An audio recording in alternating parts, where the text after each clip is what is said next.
The driveway looked exactly the same, sleek black asphalt, freshly power washed, not a crack in sight. My mother always insisted that the outside of the house mattered more than the comfort inside. People see curb appeal, not chipped emotions, she used to say. I stepped out of my car and stood there for a moment, luggage in hand, staring at the place I once called home. Every window gleamed like an unblinking eye, glossy and hollow. I could practically hear my own childhood laughter echoing off the brick facade. Now, it felt more like approaching a polished display in a museum, lifeless but ornate. When I rang the doorbell, Amber answered, dressed in silken loungewear, her smile dipped in syrup but edged in knowing. "Oh, Eliza." "You made it," she chirped, like she hadn't shared breathless stories with all her friends about how I'd finally failed. The inside smelled like lavender and lemon Polish. The furniture hadn't changed. Neither had the way my mother's heels echoed in the hallway as she appeared with a carefully scripted expression. My father came down minutes later, his voice even and staged for a Sunday brunch, not for welcoming a daughter who had just lost everything. "We've cleared a space for you," my mother announced. I followed them, oddly silent, as they led me not upstairs, but through the kitchen, out the side door, and into the garage. The cot sagged in the middle. The air was cold, tinged with gasoline, and the stubborn scent of mildew no candle could mask. A lone bulb hung from the ceiling. I couldn't move for a full minute.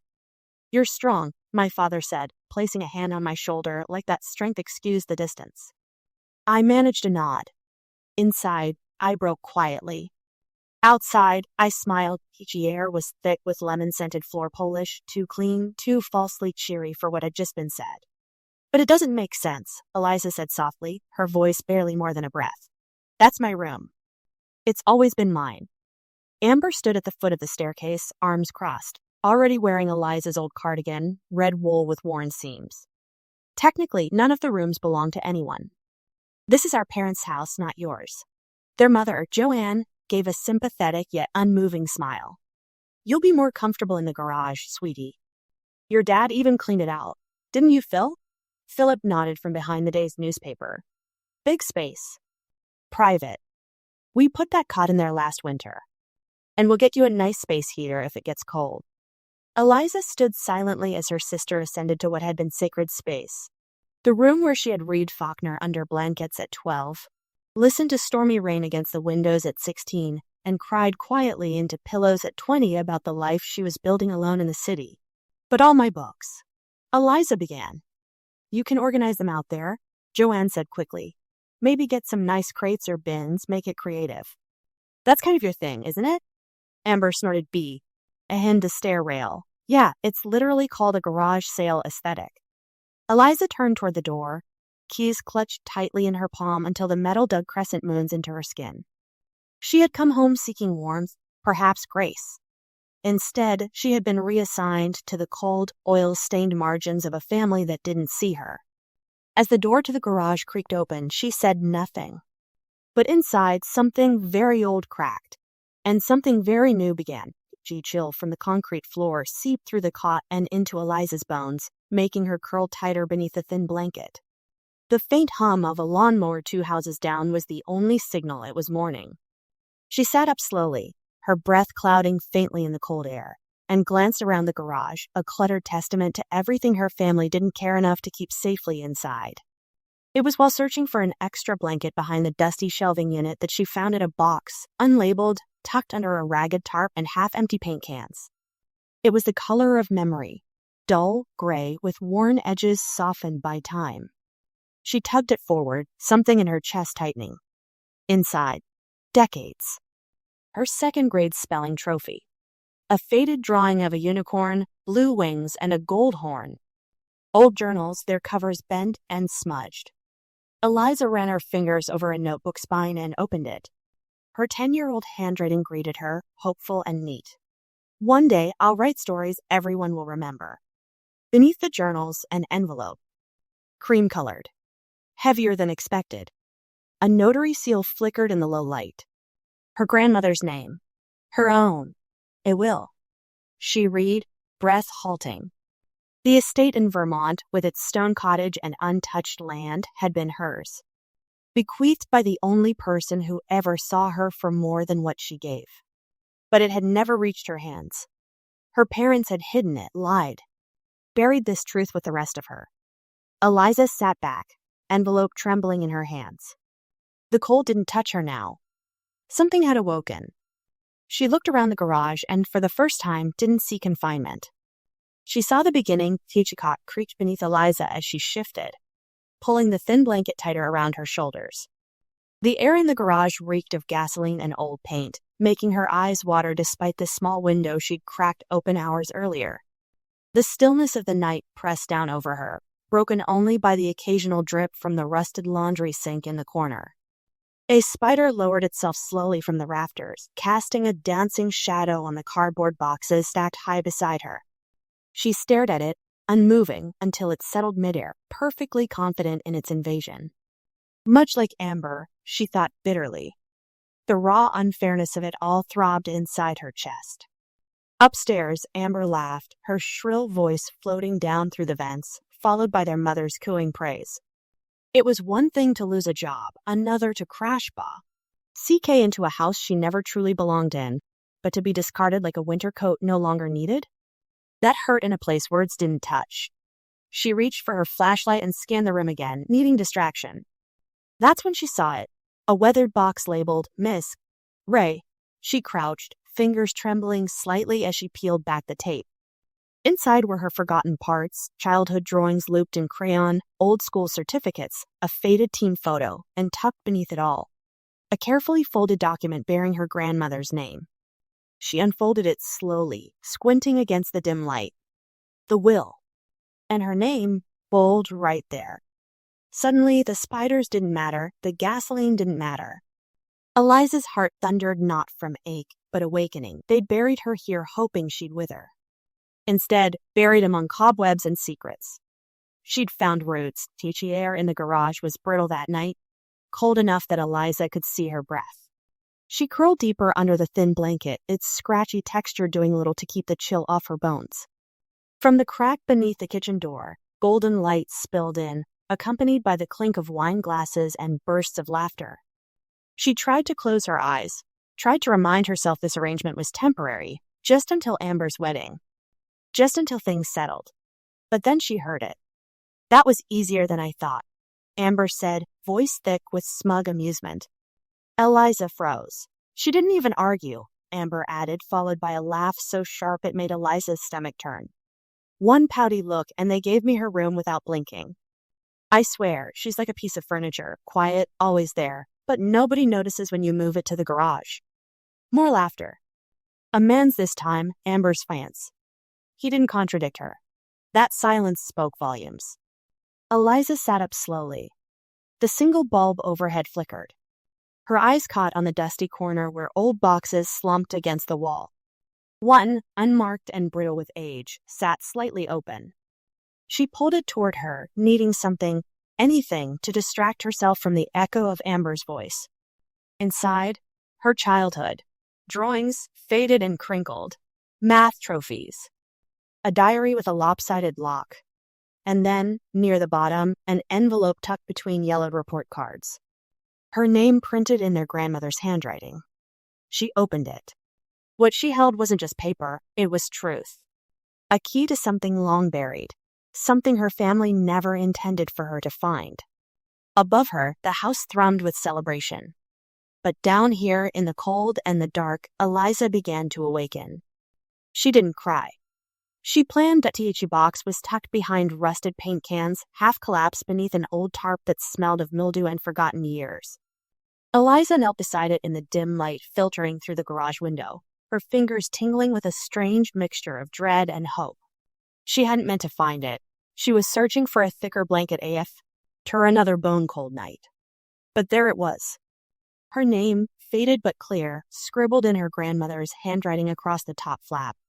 Eliza, for when you are ready. She lifted the lid with careful hands, as though afraid the memories might crumble into dust. Inside, everything smelled like old paper and lavender. Her childhood sketchbook. A stack of report cards with disappointed signatures. A blue ribbon from the state science fair. Journals lined with neat, anxious script. And beneath them all, a manila envelope edged in brittle gold. the seal already broken. Her breath caught as she unfolded the letter and accompanying legal documents. It was unmistakable. Her grandmother's will, dated, notarized, and valid. The Vermont estate had been meant for Eliza all along, noted with a graceful flourish. To my Eliza Ray, for the quiet strength she does not yet know she carries. She sank back onto the cot, the truth blooming hot in her chest. They'd hidden this. Her sanctuary, her inheritance, her future. Not just stolen, buried, as though she didn't matter beyond what she could carry for others. Eliza didn't cry. She didn't scream. But the silence that followed pressed louder than any sound. This was the moment something inside her shifted. They put her in the garage to forget her. But instead, they gave her a reason to remember herself. Eliza stood at the kitchen sink, the tepid water rinsing over her hands as the soft hum of the dishwasher filled the silence. She had grown skilled at pretending. Pretending the garage wasn't cold enough to make her bones ache. Pretending the faint scent of oil didn't cling to her clothes. Pretending she wasn't slowly unraveling from the inside. That morning, her mother had handed her a to-do list scribbled on a pink post-it, cheerful as ever. Be a dear and drop this off for Amber, will you? It read beneath a smiley face.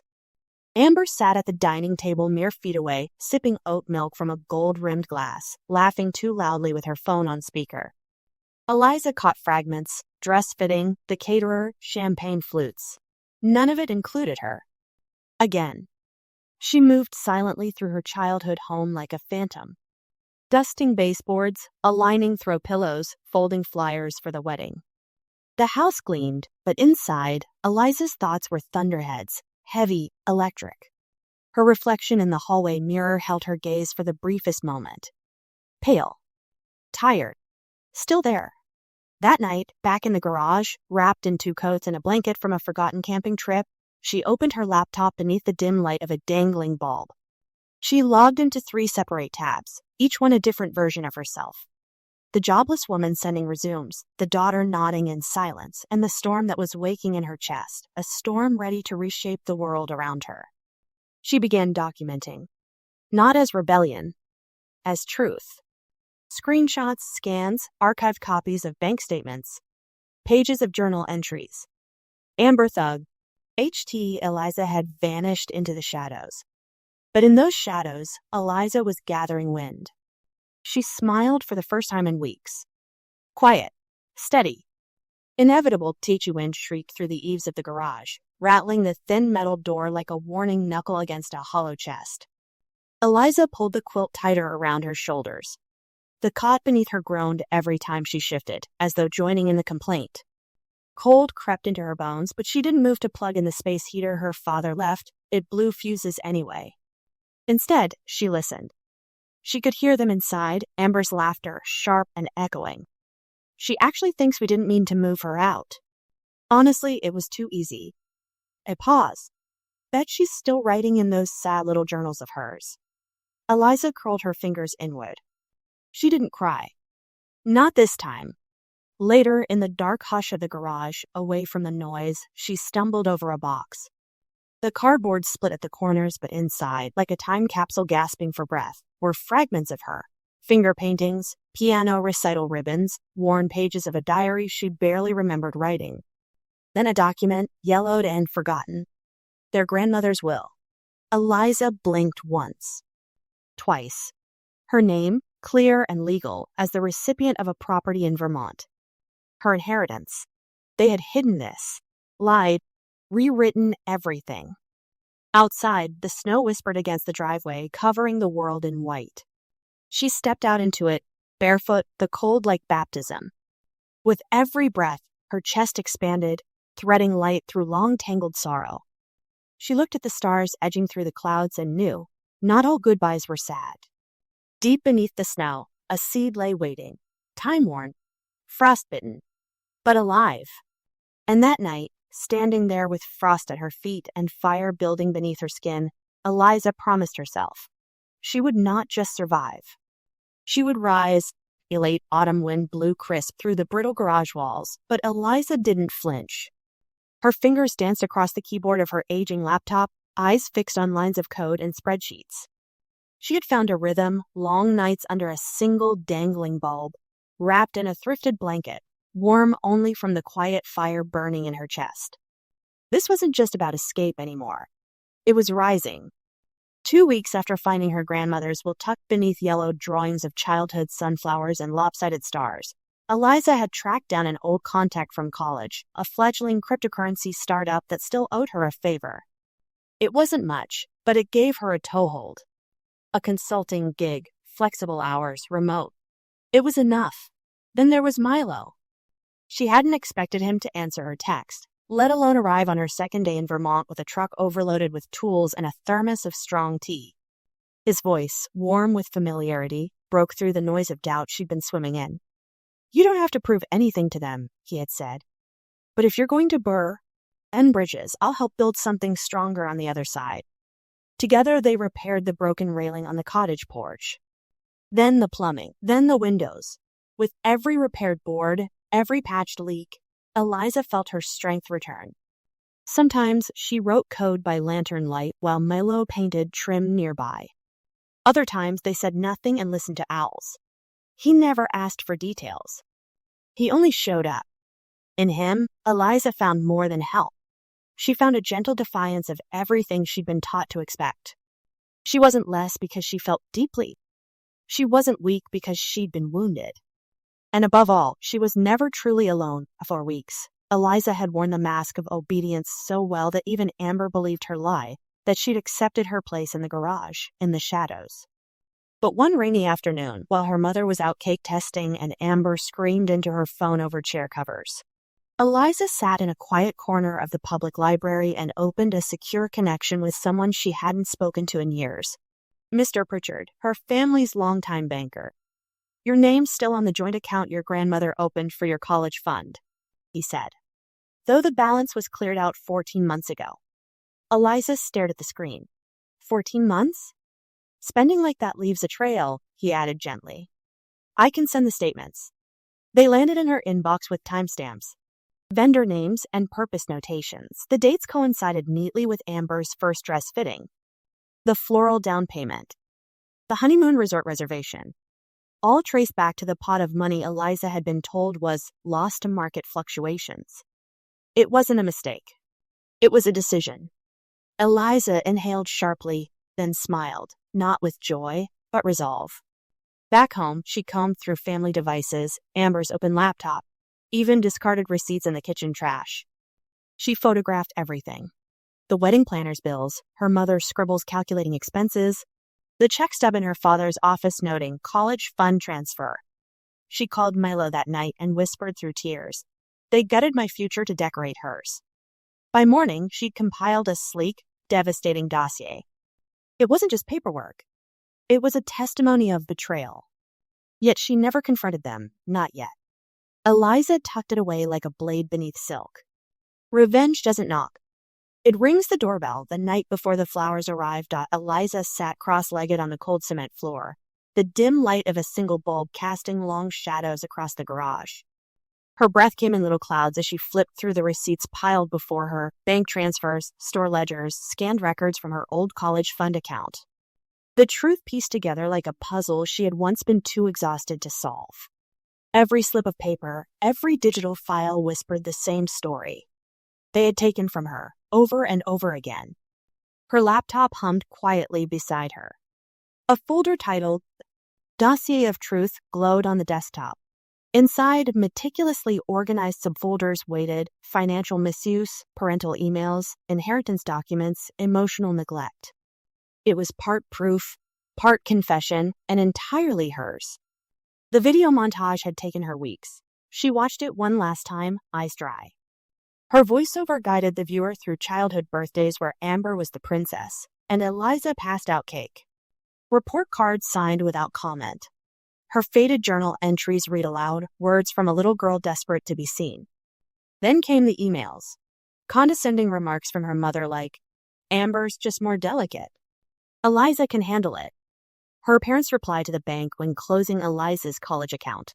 Funds to be redirected, urgent wedding expenses. Her pulse was steady. Calm. She attached the polished video, zipped each folder, added the contact list painstakingly compiled. Friends, clients, family, vendors. She scheduled the email. 9 p.m.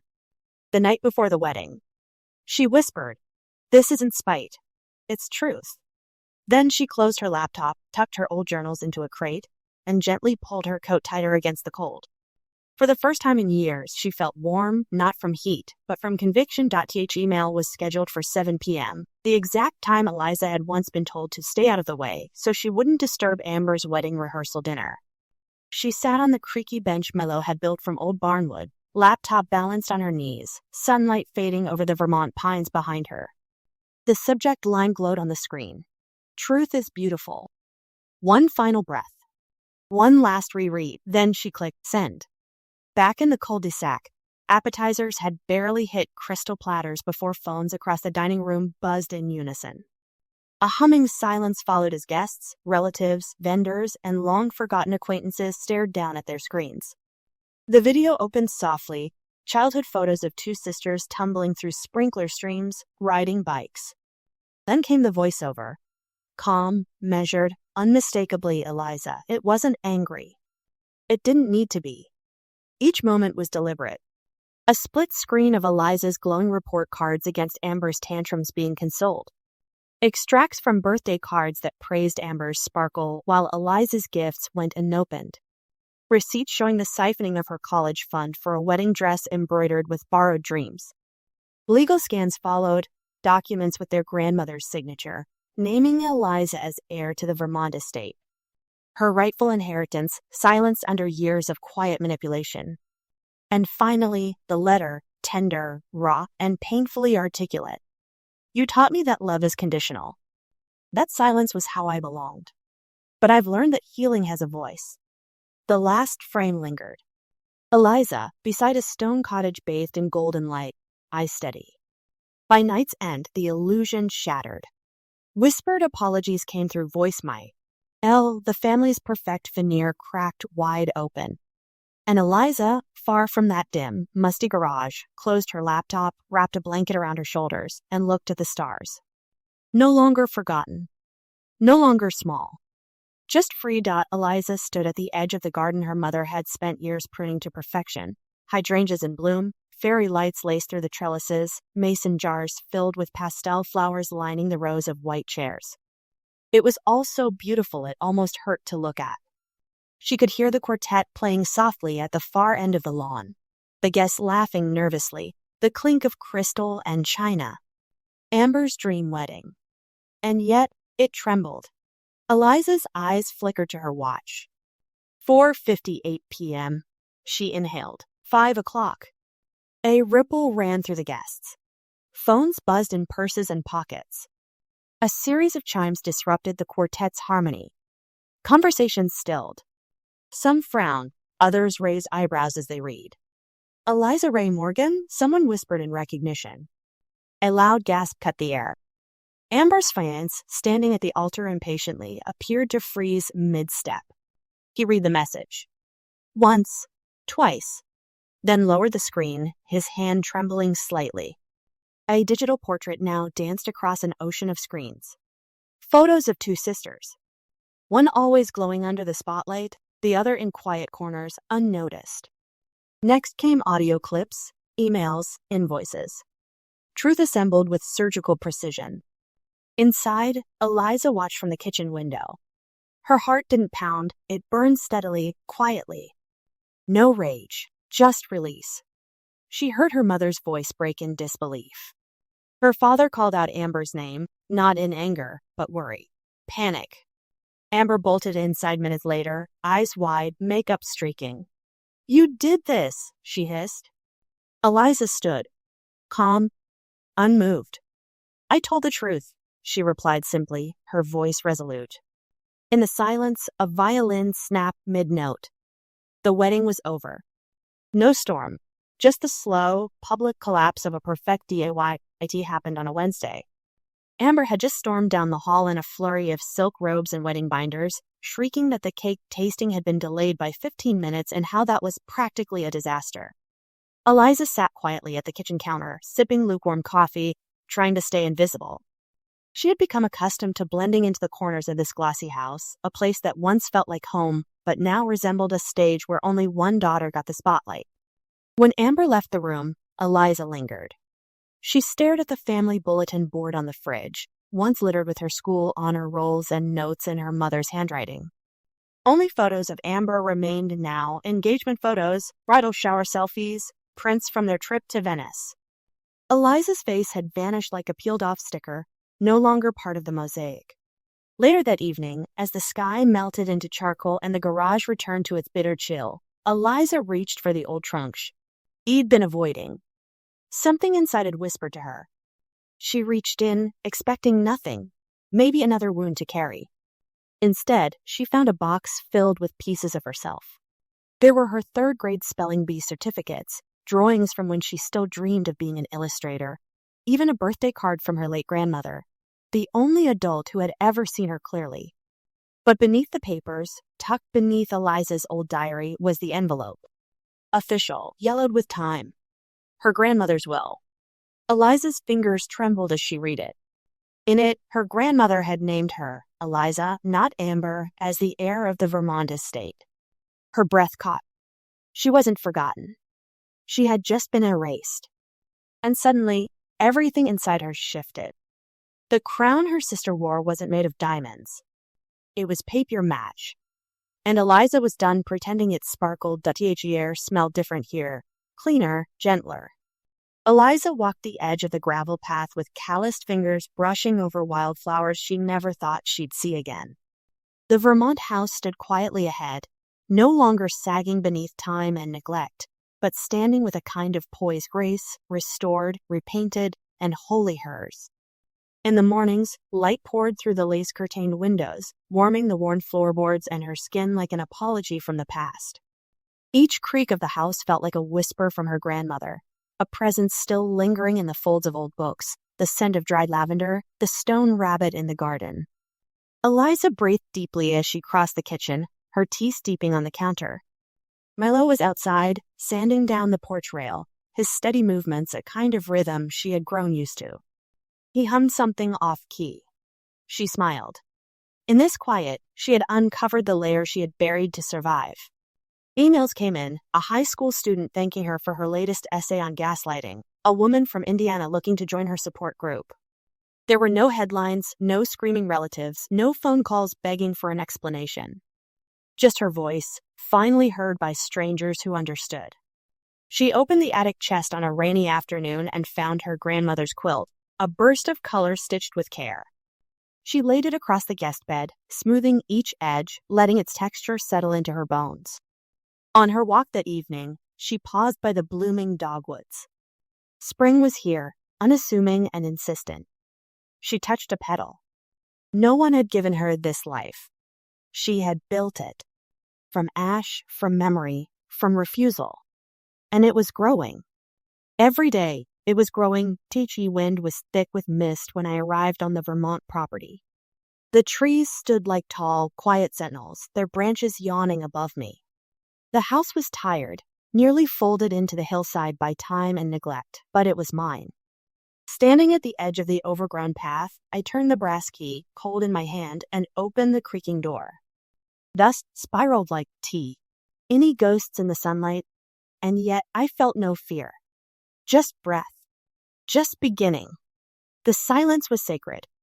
It was the opposite of the garage, no metal folding chair, no spider ticking time in the darkness, no gasoline curling against sleep. Here, there were old floorboards and the smell of pine. There was memory without bitterness. Roots, not chains. I spent the weeks that followed elbow deep in soil and sawdust. Milo arrived with tools and calm gentleness, never asking more than I could give. We rebuilt one wall at a time, measuring, painting, laughing in soft bursts like we'd never forgotten how. When I brushed the peeling wallpaper from the corners of the kitchen, I unearthed my grandmother's pencil marks, the notches where she'd tracked my height as a child. My name carved into the wood like a promise. Eliza. 4 years. Eliza. 6, 9, 12. I sat beneath the window one morning and realized this house never forgot me. My family had, maybe. The world, sometimes, but not this place. And I had not vanished. I had transformed. As the sun dipped below the trees, I stepped outside onto the porch with a cup of tea, Milo by my side. There was no need to speak. The stillness said it all. None of this was revenge anymore. It was becoming. I didn't expect anyone to read what I wrote that day. It was just a Facebook post, blurry photo of mist rolling through Vermont pines, captioned, "Some roots grow in silence. For the forgotten daughters." I closed the laptop after typing it, heart too full to stare at the screen any longer the next morning. My inbox overflowed. They came from strangers, women with different stories, but the same ache daughters left out. Talked over, edited out of family portraits, women who were told to be the bigger person. So many times they shrank themselves out of their own lives. They called me brave, but I wasn't. I was just honest. For once the truth spills in like sunlight through a cracked barn door, slowly. Then all at once I shared more pieces. My journals, my healing process, the joy of watching apple trees bloom outside the kitchen window I now owned. And it kept happening. Messages, poems, thank yous from people who had no choice but to sleep in metaphorical and some literal garages, people who'd been denied softness, who lost their place in the world to someone louder, shinier, more favored. They didn't just want revenge fantasies. They wanted reminders that quiet strength endures. So I built something new. A website. A space, a writing group turned collective for those rebuilding after invisible heartbreak. I called it The Reclamation. We share our stories, we plant tomatoes, we write letters we never send, we laugh hard and cry without apology. Milo says the soil here has its own memory. I like to think it calls the right people home. The ones who should have been cherished all along, and now we grow every forgotten daughter rooted, becoming the cold pressed against my spine like a second skin. I curled under the thin blanket, staring at the ceiling beams of the garage, their rough outlines lit faintly by moonlight seeping through the crack above the door. It smelled of old oil and forgotten machines, an aroma of abandonment I knew too well. They didn't even ask me. Amber got silk sheets and closet space for her designer gowns. I got caught by the lawnmower. I listened from behind the garage door that night as she laughed, her voice sparkling like broken glass. She didn't even fight back, Amber told her fans. Like always. So easy. His laugh followed. I thought I heard pity in it. Or was that just hope? Later, I tripped over an old cardboard box tucked under the workbench. My name was inked on the flap, fading but still clear. Inside, stories I'd written in 3rd grade, honor roll certificates, a hand-drawn Mother's Day card from a decade ago. I held one page up, outlined in childishly careful script. I want to be someone kind who helps others smile. Beneath it, an old legal envelope, brittle and yellowing, caught my eye. My grandmother's will. And I was the heir. They never told me. I sat on the edge of the cot, heart thudding not just in betrayal, but in awakening. This wasn't grief. It was clarity. That night, I stopped thinking of myself as forgotten. They'd buried me in this place, hoping I'd vanish. But I saw it now. I wasn't finished. I wasn't defeated. They hadn't buried a failure.